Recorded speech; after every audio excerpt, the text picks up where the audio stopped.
Okay, we have more people coming, but I think we can start so that we Yes. are not late, and then I let them in when they knock the door. Okay, so good morning, everyone, and welcome to the December Cafe Talk. Showing very fast what's on the menu today. It's our pleasure to have today Maurizio to present the Cafe of the Day related to the best practices to reduce food loss and waste in the agri-food sector as offered by RNI. And then, of course, we will have time for some questions, our testing notes, and please do not forget to leave your tip with us, as Sofia has prepared some Slido questions. And at the end, we will present what's next, not for the next month Cafe Talk, but the next year. So stay with us until the end. And now I give the floor to Maurizio. You can share your screen, Maurizio. And Thank you very please, much, you Dominita. can start. Thank you. Thank you very much also to Sofia and to the participant today. I am putting the presentation in presentation mode. So most of you already knows me. I am Maurizio Notarfonso, now researcher at Enea, one of the largest public research center in Italy.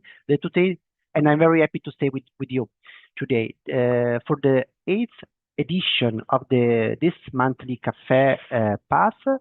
I propose to talk about the best practices to reduce food loss and waste in the agri-food sector, but the role offered played by research and innovation.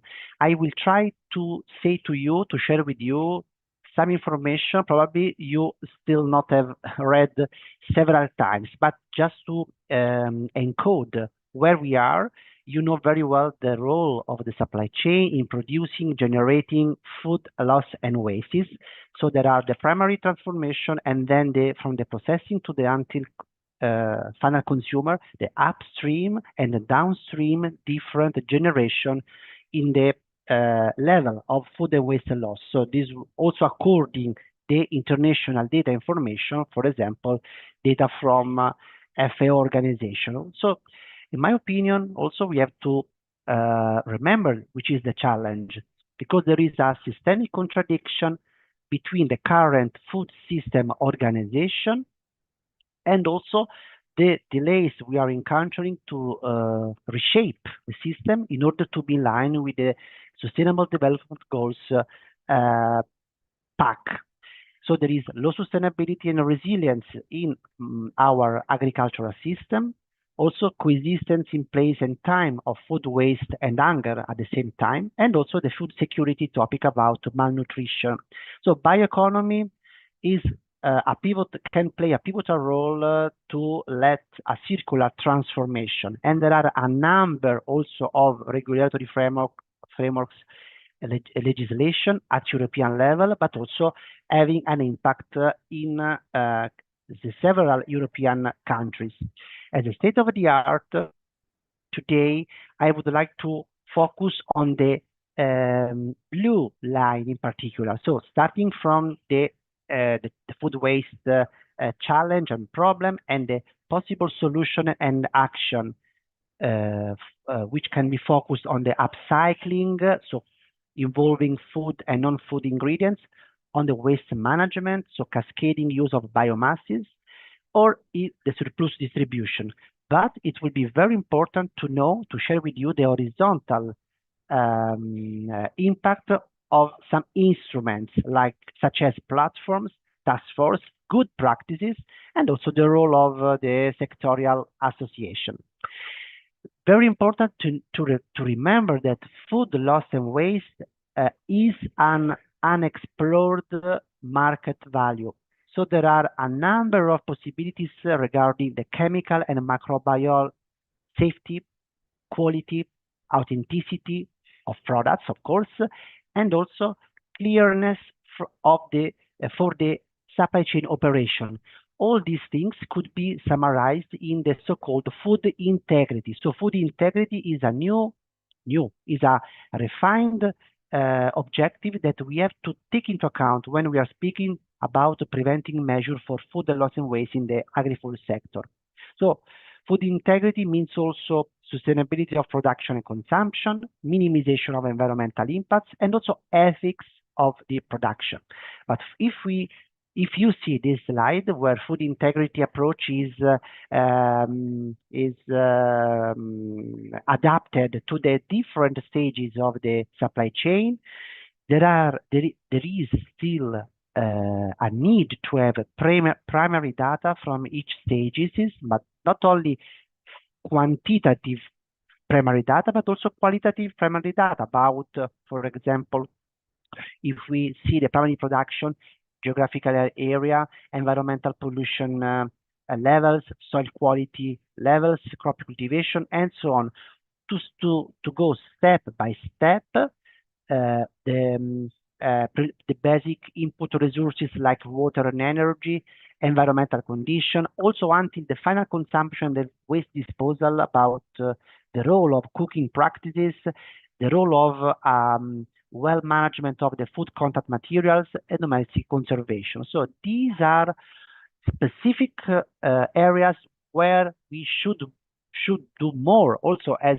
research centers, and where there are a number of already existing best practices. So this is in line with the approach to move from a linear supply chain to a circular food system perspective, where it is necessary to have common and harmonized strategies in order to contribute to the change of the economical model. And one of also the anti-waste excellence strategy, since it was very recently the adoption of the European regulation SPR about eco-design. So do not forget the role of eco-design in a circular perspective, also for our topic, the topic of the today discussion, because even if food is not in the scope of, is not mentioned in the products in the scope of the regulation of eco-design, but the role of prevention of food waste and the role also of packaging is part of this eco-design regulation. So in a second way level, food is also here, and eco-design could play a important role against the food waste generation. But also coming to other to the horizontal blue line, you remember before in the slides, the role of platforms. For example, at Italian level, but having a corresponding European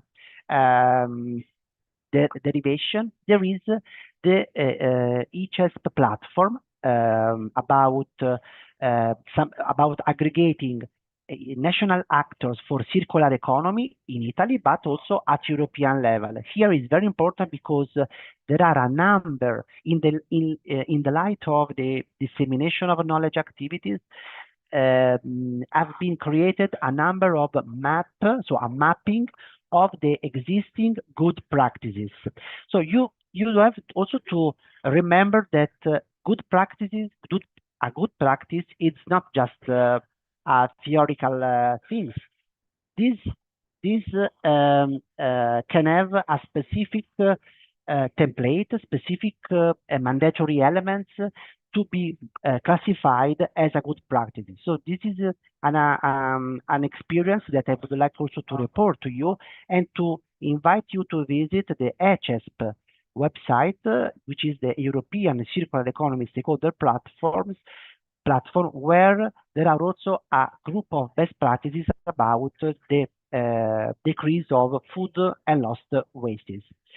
So best practices are relevant, tangible, they are associated to innovative process example, but also they are coming from lesson learned, generated by the collaboration between business operators and research stakeholders, but also the civil society. So we have also produced some booklets. The booklet you see now in the slide, it's about our large infrastructure, Metro Food Italy, but also there is a Metro Food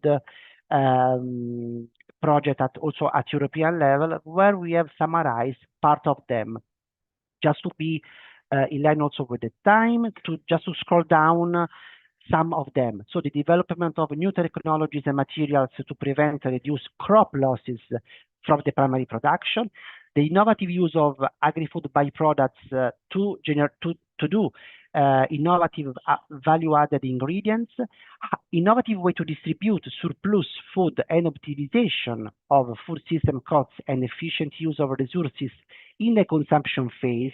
So to involve also in active way the consumption and post-consumption phase. So it is very important the role of the collective and participatory approaches to involve consumers and civil society, like the citizen science initiative, to establish communication and training via also the National Consumers Association to have a mutual debate among them, and to have an inventory of possible best practices in this line, to have a QR code interpretation, right QR code interpretation, innovative way to read various types of labels, food labeling for informed purchasing, quality indication for food products, to work more on food contact materials standards, and also to work also to identify better the differentiation between symbols and their real meaning, having an impact to the final disposal of the products. So these are just a focus group picture I took from one of our projects to have where we organize also panel tests to have some innovative products made of recovered byproducts from another ingredients. So in 10 minutes, I just summarized this insight, but I am at disposal today and also in the next weeks to discuss with you the potential role from the research and innovation fields for the benefit of the agri-food operators. Thank you. Thank you very much, Maurizio. And I think that your presentation was a very good way of summarizing and closing the first series of the monthly Cafe Talks. And now if people from the audience have questions, please turn your microphone and feel free to ask Maurizio the questions you have.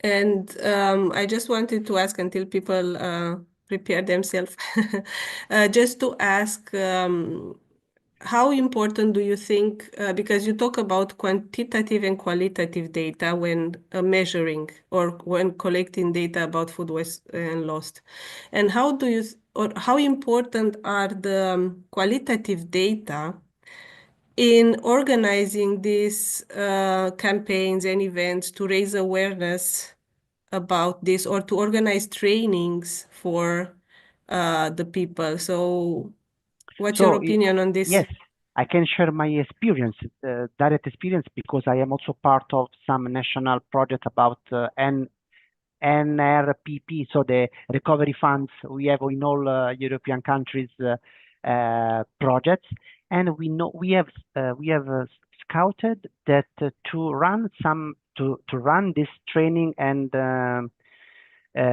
persuasivity action to raise awareness of the business operators, but also civil society. We found very interesting the organization and the presentation in a sectorial focus group, some web-based tool that can help the operator to, first of all, to be better informed, better aware about where they should find this data in their own accountability, not economic accountability, but raw materials accountability, stock accountability, suppliers accountability. So as a first step, to let them know about the hotspots where they have still to aggregate data, not only inside the company, but also tracking them, recovering them also along the different steps of the supply chain, so their clients and customer before and after their operation. So I found very interesting just also to list them, to share with them a list of these qualitative indicators we did in Italy for Agritech National Recovery Fund project, for example. But I, I, I know that also in other countries, this approach is going to be used at the same level. Okay, yeah, thank you very much. Any questions from the audience?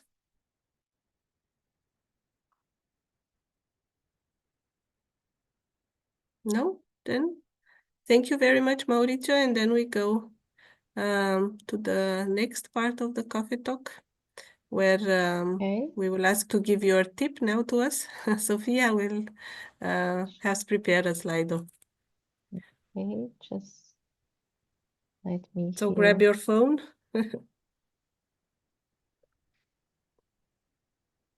So please scan the QR code or join at slido.com and put the code 1710451. And for the first question, we have describe in a word your take-home message. Please.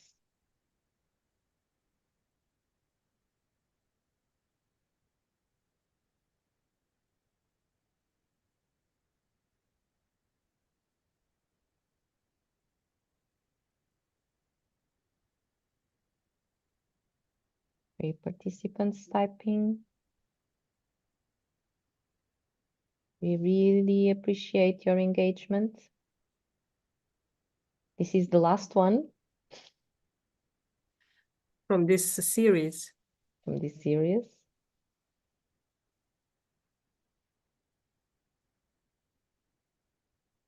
Seven, 8.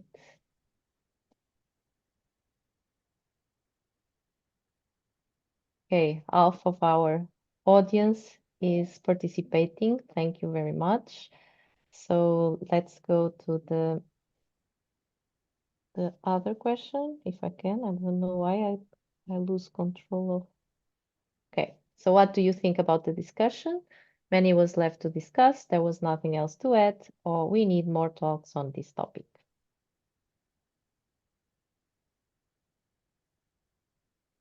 I'm expecting our 9 engaged participants to answer. Just one more, and that's it. And the other question is, how about the length of this cafe talk? Too long, too short? Just about right. 9. Okay. 10. We have a new 11 we have. engaged participant. Thank you very much. So how will you rate this cafe talk?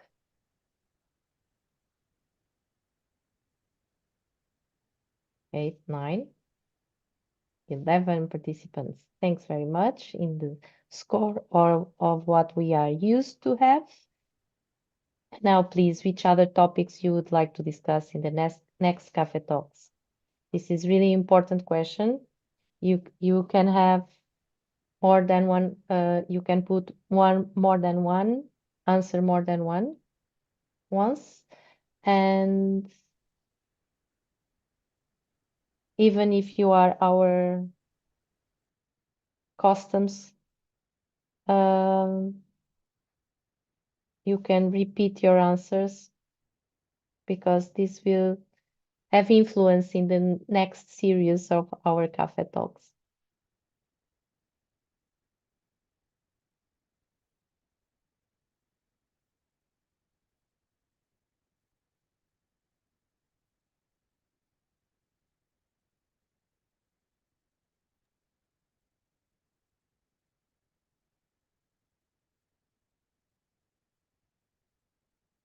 There are so many topics that we still need to discuss.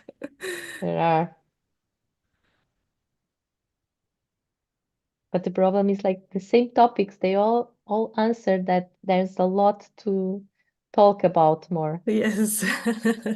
So we will have a little problem to analyze this data. So we miss one. Oh, okay. Thank you. The 11th participant already answered. So that's Okay. it, and thank you very much.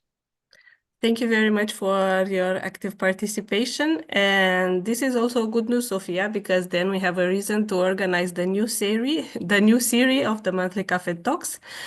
So this was the last one for this year. Thank you for your participation.